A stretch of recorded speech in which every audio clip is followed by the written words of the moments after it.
নমস্কাৰ বন্ধুসকল, পুনৰবাৰ স্বাগতম জনাইছোঁ আমাৰ চেনেলৰ অন্য এটা ভিডিঅ' লৈ।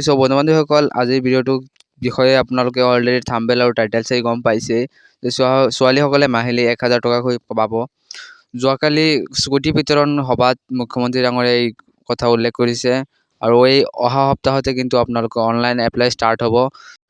কোনসকল ছাত্ৰীয়ে এই ধন পাব সকলো কিন্তু ডিটেইলছত কথা পাতিম আৰু মুখ্যমন্ত্ৰী হিমন্ত বিশ্ব শৰ্মা ডাঙৰীয়াই কি কৈছিলে দেখুৱাই লৈছোঁ আগতে। আমি তেওঁলোকক প্ৰতি মাহত 1000 টকাকৈ দিয়াৰ এটা আঁচনি আমি আৰম্ভ কৰিব খুজিছোঁ।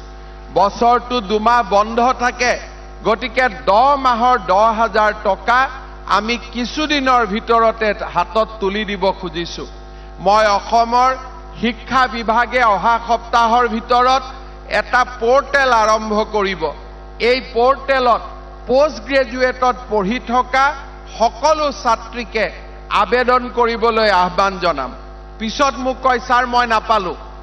আমি সদায় পৃথিৱীত কি হৈছোঁ, কি কৰিছোঁ, আমাৰ কাণ আৰু চকু আমি তাত নিয়োগ কৰি ৰাখিব লাগিব। আজি মই ৰাজহুৱাভাৱে কৈছোঁ যে পৰ্টেলত আবেদন কৰিলে পাব। দুদিন পিছত কোনোবা ছাত্ৰীয়ে আবেদন নকৰিব, তাৰ পিছত ক'ব ছাৰ মই নাপালোঁ। অজ্ঞানী আমি নহয়, কিন্তু অমনোযোগিতাই আমাক অজ্ঞানীলৈ ৰূপান্তৰ কৰে। মই অসমৰ পোষ্ট গ্ৰেজুৱেটত পঢ়া ছাত্ৰীসকলক অনুৰোধ কৰিম যে অমনোযোগিতাৰ পৰিৱৰ্তে আপোনালোকে অত্যন্ত মনোযোগেৰে পৰ্টেলত আবেদন কৰক। আপোনালোকে এই 10,000 টকা প্ৰতি মাহত 1000 হিচাপত লাভ কৰিব। বন্ধুসকল, আপোনালোকে শুনিলে যে অহা সপ্তাহত কিন্তু পৰ্টেলত অনলাইন এপ্লাই ষ্টাৰ্ট হ'ব। তো কোনটো পৰ্টেলত অনলাইন এপ্লাই ষ্টাৰ্ট হ'ব আৰু আপোনালোকে কেনেদৰে এপ্লাই কৰিব সকলো কিন্তু মই এটা ভিডিঅ' বনাই ডিটেইলছত কথা পাতিম।